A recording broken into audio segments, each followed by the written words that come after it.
یمن کا لبنان اور ایران کے ساتھ اظہار یکجہتی۔ یمنی مسلح افواج نے اعلان کیا ہے کہ باب المندب آبنائے کو اسرائیلی دشمن کے لیے مکمل طور پر بند کر دیا گیا۔ بیان کے مطابق یہ اقدام بحر احمر میں اسرائیلی بحری نقل و حرکت روکنے کے لیے کیا گیا ہے۔ یمنی فورسز نے اسے لبنان اور ایران کے ساتھ اظہار یکجہتی قرار دیا ہے۔ اعلامیہ میں کہا گیا کہ اس فیصلے کے بعد اسرائیلی بحری جہازوں کے لیے سمندری راستے بند تصور ہوں گے۔ خطے میں کشیدگی کے باعث عالمی تجارتی راستوں پر دباؤ مزید بڑھ گیا ہے۔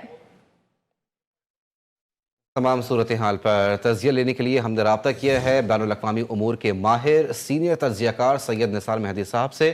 سر بہت شکریہ آپ کے وقت کا۔ کیا کہیں گے، یمنی فورسز نے باب المندب بند کر دیا ہے، جنگ شروع ہوئے 3 مہینے ہو گئے ہیں، اور یہ اونٹ اب کس کروٹ بیٹھے گا؟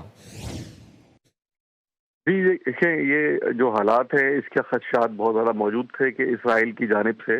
جو سیز فائر کی وائلیشن کی جا رہی ہے اور مسلسل لبنان کے اوپر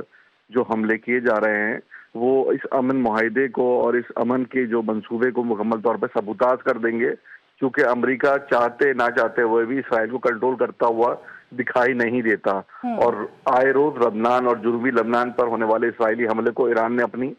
2-3 روز سے مسلسل یہ دھمکی دی تھی، یہ ریڈ لائن ہے، اور یہ ریڈ لائن کراس کی گئی تو اس کے سنگین نتائج برآمد ہوں گے۔ اور کل آپ نے دیکھا کہ ایران کی دفاعی کونسل کے رکن جو ہیں ابراہیم رضائی، ان کا ایک بیان سامنے آیا تھا جس میں انہوں نے کہا تھا کہ آج رات مشرق وسطیٰ کے لوگ جو ہے وہ مغربی کنارے اور مقبوضہ علاقوں میں روشنیوں کا منظر دیکھیں گے۔ اور وہی ہوا کہ ایران نے اعلان کیا اور رات کو انہوں نے اسرائیل کے اہم جو ہوائی اڈے ہیں نوتم اور دیگر جگہوں پہ شدید حملہ کیا ہے لبنان کے ساتھ اظہار یکجہتی کے لیے۔ اور یہ پہلی بار ہے کہ ایران جو ہے وہ ایگریسو آیا ہے اس جنگ کے اندر۔ اس سے پہلے ایران کی جو حکمت عملی رہی ہے وہ مکمل طور پہ ڈیفینسو تھی، وہ اپنے اوپر حملوں کا جواب دے رہا تھا، لیکن اب اس نے لبنان کے اوپر ہونے والے حملوں کا جواب دے کر نہ صرف اپنی طاقت کا اظہار کیا بلکہ یہ بھی ثابت کیا ہے کہ وہ اب کسی بھی جارحیت کا مقابلہ کرنے کے لیے پہلے سے زیادہ بالکل سر، آپ نے درست فرمایا کہ صورتحال جو اکثر تبدیل ہوتی ہوئی نظر آ رہی ہے۔ اب کیا امریکہ کی مسلسل غیر واضح پالیسی اسرائیل کو خطے میں مزید تنہائی کی طرف دھکیلتی ہوئی نظر آ رہی ہے؟ جی دیکھیں، امریکہ کی تو پالیسیز پہ اسرائیل کا پریشر بہت زیادہ ہے۔ ابھی آپ نے دیکھا تھا کہ فیلڈ مارشل اور ہمارے وزیر اعظم محسن نقوی صاحب کی کوششوں سے ایران اور امریکہ کے ڈیل کے نتیجے نزدیک پہنچ گئے تھے، اور ٹرمپ نے کہا تھا یہ بہترین ڈیل ہے، یہ سپر ڈیل ہے۔ لیکن اس کے بعد جب ہم نے دیکھا کہ نیتن یاہو کی جانب سے اس پہ شکوک کا اظہار کیا گیا تو وہی ٹرمپ اگلے 24 گھنٹے میں انہوں نے یو ٹرن لے لیا اور انہوں نے کہا کہ میں سوچتا ہوں، میں دیکھتا ہوں۔ تو وہ ٹرمپ مکمل طور پہ جیو لابی اور اسرائیل کے پریشر میں ہیں، اور یہ پریشر جو ہے دنیا کو امن سے دور کرتا جا رہا ہے۔ اور یہی نتیجہ سامنے آ رہا ہے کہ وہ سیز فائر جس کا اعلان باقاعدہ طور پہ کیا گیا تھا، جس میں ایران کے ساتھ ساتھ لبنان بھی شامل تھا، اس پر اسرائیل کی جانب سے مسلسل جارحیت نے دوبارہ اس پورے خطے کو اور پوری دنیا کو جنگ کی طرف لا کھڑا کیا ہے۔ اور اب وہ جو قوت جو اب تک اس 90 روزہ جنگ میں یا 3 مہینے کی جنگ میں اس جنگ میں حصہ نہیں بنی تھی، یمن اور انصار اللہ، وہ بھی اس جنگ میں وارد ہو گئی ہے۔ انہوں نے نہ صرف اپنا حرمز بند کرنے کا اعلان کیا بلکہ انہوں نے اسرائیل پر میزائل بھی داغ دیے، اور انہوں نے کہا کہ انہوں نے یہ عمل ایران اور لبنان سے یکجہتی کے لیے کیا گیا۔ تو اس لیے حالات ہمیں اور بگڑتے ہوئے دکھائی دے رہے ہیں، اور اگر دنیا کی بڑی طاقتیں فوری طور پر نہ کودی اور انہوں نے اسرائیل کو لگام نہ دی تو خطہ دوبارہ اس سے بڑی آگ کا میں دھکیل دیا جائے گا جس سے اب سے کچھ مہینے پہلے موجود تھا۔ بالکل سر، میں آپ سے یہ بھی جاننا چاہوں گا، ٹرمپ کے جو حالیہ بیانات ہیں کیا اس بات کی علامت ہیں کہ امریکہ اب اسرائیل کے یک طرفہ فیصلوں کی مکمل حمایت نہیں کر پا رہا؟ دیکھیں، اسرائیل تو انفیمس ہو گیا، پوری دنیا میں بدنام ہو چکا ہے، وہ ایک بربریت کے طور پہ دیکھا جا رہا ہے۔ یہ غزہ کے اندر مظلوم بچوں اور عورتوں کے قتل کے بعد وہ ویسے ہی چائلڈ کلر کے نام سے نیتن یاہو اور اسرائیل کو پکارا جا رہا ہے، اور وہ جینوسائیڈ کا جو ہولوکاسٹ کا جو شیلٹر لے کے یہ جیوز اور زائنسٹ جو اپنے آپ کو مظلوم بنا رہے تھے، وہ مظلومیت ختم کر دی ہے غزہ کے مظلوم کے خونوں نے۔ اس کے بعد ایران اور لبنان پہ ہونے والی مسلسل جارحیت نے اسرائیل کو پوری دنیا میں غیر جو ہے نا وہ آبرو بند کر دیا ہے، یعنی اس کی کوئی آبرو باقی چیز نہیں بچی ہے۔ خود امریکہ میں اس کی جو حمایت تھی وہ پاپولر پول وہ ختم ہو چکا ہے۔ تو اس لیے ٹرمپ کے لیے یہ بہت مشکل ہے کہ وہ دنیا میں اسرائیل کا ملبہ لے اور اسرائیل کی ذمہ داری لے۔ البتہ امریکہ کی ابھی بھی جنگی حمایت جو ہے وہ اسرائیل کے لیے موجود ہے، ورنہ اسرائیل وہ طاقت نہیں کہ جو 24 گھنٹے سے زیادہ بھی کسی مسلم ملک کے سامنے سروائیو کر سکے۔ آپ اس سیز فائر کے دوران بھی دیکھ سکتے ہیں کہ جب اسرائیل نے جنوبی لبنان میں حملہ کیا ہے تو اسرائیل کے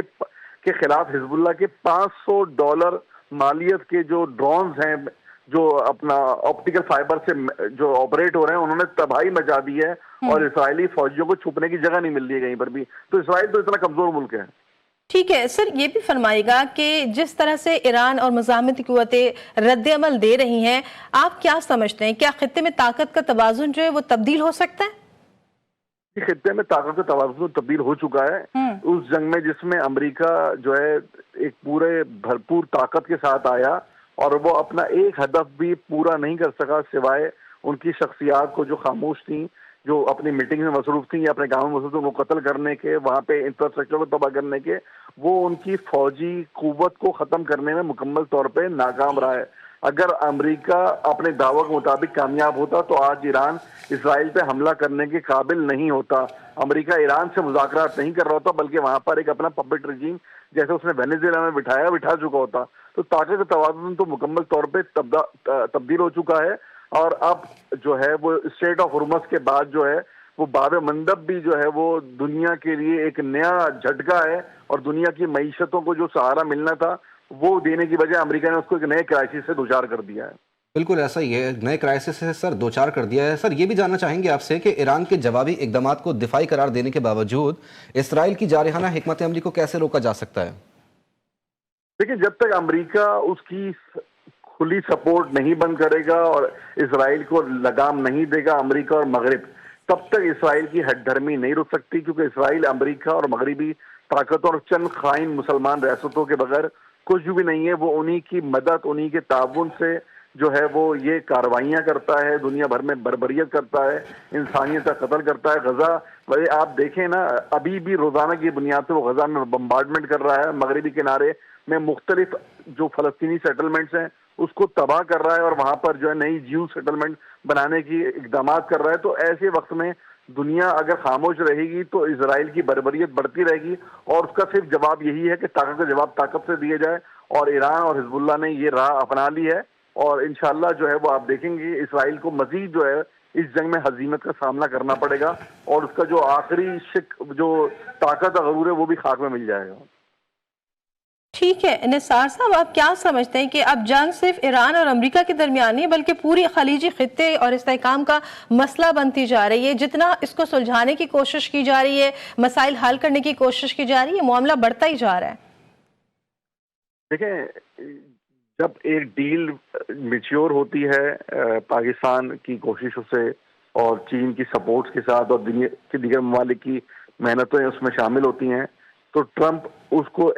ایک دم جو ہے وہ اس کو ڈیلے کرنے میں چلے جاتے ہیں. یعنی وہ ڈیل کا مسودہ جو اپروو ہو جاتا ہے مکمل طور پہ، لیکن وہ پریشر نہیں لے پاتے ذہن اسلامی کا، اسرائیل کا. تو جب تک جو ہے وہ اس ڈیل کو میچور نہیں کیا جاتا اور سیز فائر کو مکمل طور پر